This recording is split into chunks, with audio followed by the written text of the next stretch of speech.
cerita sebelumnya, masih ada seseorang yang tidak senang melihat keberhasilannya.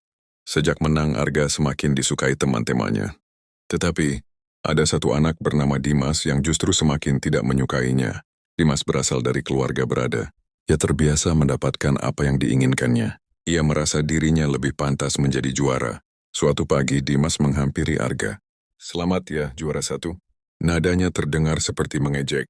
Arga tersenyum. Dimas kemudian melihat jam tangan tua di tangan Arga. Jam kuno seperti itu masih dipakai? Arga melihat jam itu sebentar. Jam pemberian ayahnya. Ia kemudian menjawab tenang. "Memang bukan jam mahal, tapi ini pemberian ayahku. Menjadi si buatku sangat berharga." Dimas terdiam. Namun sebelum pergi ia berkata, "Kita lihat saja nanti. Jangan sampai kemenanganmu cuma kebetulan." Beberapa minggu kemudian, sekolah mengumumkan seleksi untuk perlombaan tingkat kota. Pemenangnya akan mendapatkan kesempatan mengikuti pelatihan khusus dari pemerintah. Arga mendaftarkan diri. Namun kali ini, persaingannya jauh lebih berat.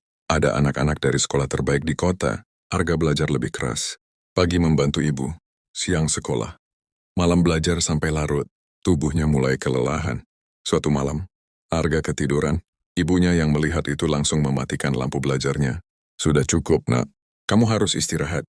Arga terbangun. "Tapi besok ada ujian, Bu. Kalau kamu jatuh sakit, bagaimana mau mengejar cita-citamu?" Arga akhirnya menutup bukunya.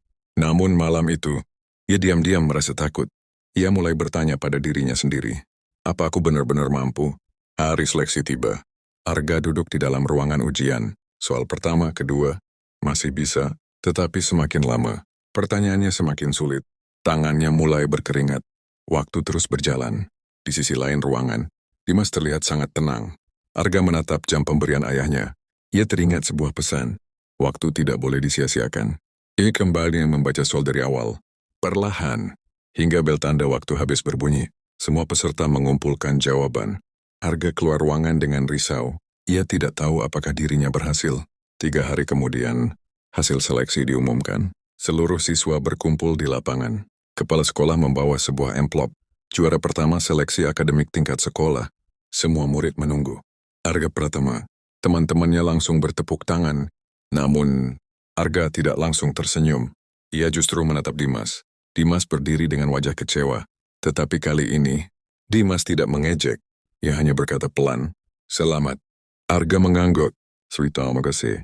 Namun ketika Arga pulang, sebuah kabar mengejutkan menunggunya.